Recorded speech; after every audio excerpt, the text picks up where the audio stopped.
Hello students, I am Shivam Sahu. आज जो हम बात करने वाले हैं एक्सरसाइज 3.5 में क्वेश्चन नंबर 4 की बात करने वाले हैं।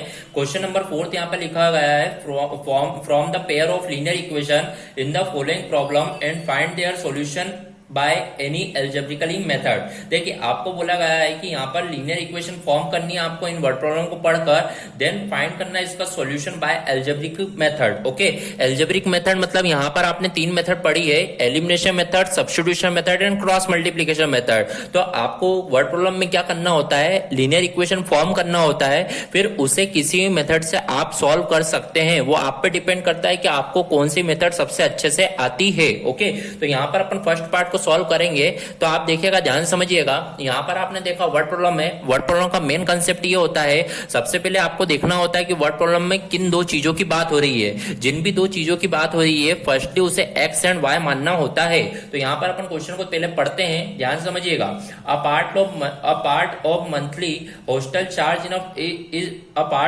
Hostel charge is fixed and remaining depend on the number of days. देखिए, एक हॉस्टल है जिसका चार्ज फिक्स है और remaining depend on the number of days. देखिए, तो यहां पर मैं समझ रहा हूं कि यहां पर दो चीजों की बात हो रही है, एक तो फिक्स चार्ज और एक नंबर ऑफ डेज की बात हो रही है। जितना देखिए, एक हॉस्टल है, हॉस्टल में फिक्स चार्ज लगता है, बाकी का आप नंबर ऑफ डेज जितना भी आप वहां पर रहते हो उसका चार्ज अलग लगता है। ओके, अब फिर यहाँ पर लिखा है वन इज टेकन फूड। तो यहाँ पर मेरे को समझ में आया, एक तो फिक्स चार्ज की बात हो रही है और एक तो और थोड़ा आगे भी बढ़ते हैं क्वेश्चन। यहाँ पर लिखा one has to taken food in the mess. यहाँ पर फूड की बात हो रही है, one has taken food in the mess when a student a take food for 20 days she has to pay 1000 rupees. जब वो 20 दिन के लिए फूड लेता है तो उसको 1000 रुपए पे करना होता है। Various student B who take food for 26 days pay rupees 1180 for a hostel charge.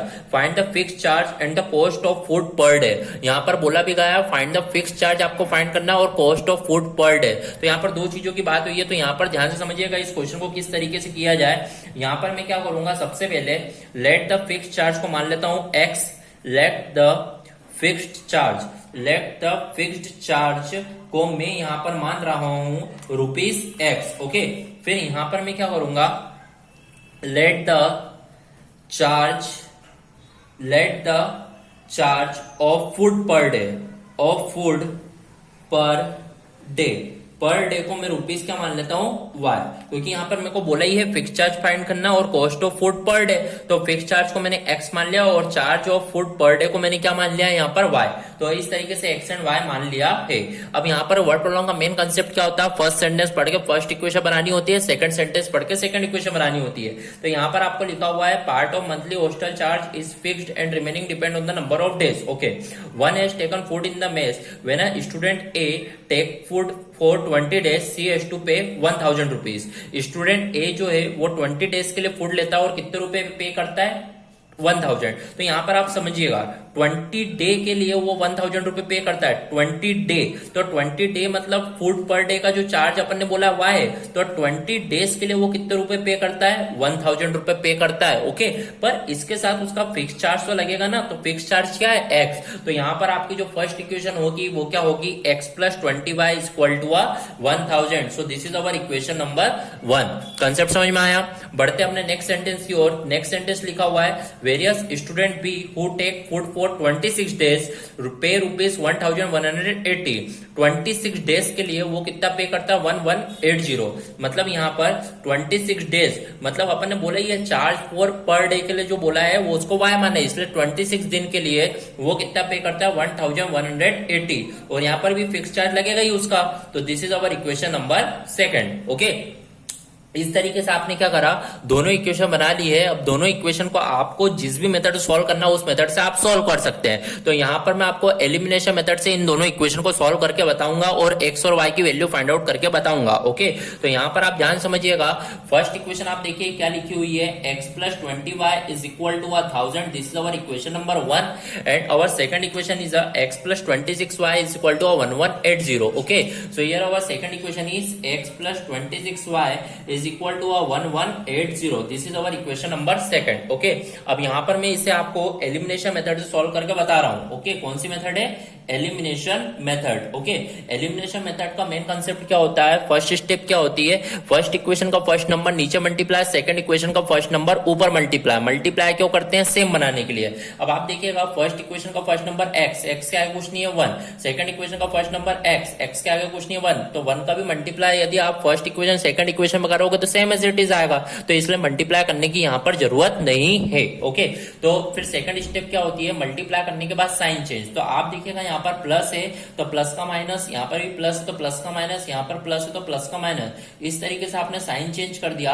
अब आपको क्या करना होता है, बीच वाले साइन को छुपाना होता है। तो यहाँ पर आप देखिए प्लस माइनस माइनस, तो यहाँ पे 1x से 1x कैंसिल आउट। फिर आप देखिए प्लस माइनस माइनस, 26 में 20 का 6, बड़े के आगे माइनस, तो minus 6y is equal to, फिर आप देखेंगे बीच में छुपाया प्लस माइनस माइनस, 1180 में से 1000 गए तो 180, बड़े के आगे माइनस, तो माइनस 180 हो चुका, तो माइनस माइनस कैंसिल आउट हुआ, तो y इज इक्वल टू 180/6, तो इट मीन 6 3 या 18, देन y की जो वैल्यू आ चुकी है वो कितनी आ चुकी है, मेरी 30 आ चुकी है। ओके, तो इस तरीके से मैंने y की वैल्यू को यहाँ पर क्या कर लिया, फाइंड आउट कर लिया है। अब y के बाद मेरे को x की वैल्यू फाइंड आउट करना होगी, तो इस y की वैल्यू को मान लीजिए मैं पुट कर देता हूं, put y value in equation number, मान लीजिए फर्स्ट, तो इक्वेशन नंबर फर्स्ट में देखूंगा x plus 20y is equal to 1000, तो यहाँ पर मैंने देखा x प्लस 20 इंटू y जो है वो कितना है 30 इज इक्वल टू 1000, तो यहाँ पर अपन देखेंगे x प्लस 20 30 जा 600 इज इक्वल टू 1000, तो यहाँ पर मैंने इस तरीके से यहाँ पर क्या कर दिया है, पुटअप कर दिया है। तो x इज इक्वल टू 1000, 600 उधर जाके माइनस, तो इट मीन्स x की जो वैल्यू आएगी वो कितनी आ जाएगी, 400 आ जाएगी। तो इस तरीके से मैंने x एंड y की वैल्यू को क्या कर लिया है, फाइंड आउट कर लिया है। अब यहां पर मैं बोल सकता हूं x को मैंने बोला था फिक्स चार्ज, तो फिक्स चार्ज मेरा x है तो कितना है 400, charge of food per day जो है मेरा y है, तो y कितना है 30, तो यहां पर आप फाइनली बोल सकते हैं फिक्स्ड चार्ज जो कि आपने x बोला था, तो आपका कितना आ चुका है 400 रुपीज। देन आपने फिर बोला था charge of food per day, charge of food per day, charge of food per day को आपने y बोला था, तो इसको आप बोल सकते हैं 30 रुपीज। तो इस तरीके से आप यहाँ पर x और y की वैल्यू फाइंड आउट करना होगी और यहाँ पर फिक्स चार्ज और charge of food per day बताना होगा। Okay, so here our question number 4 of exercise 3.5 is completed.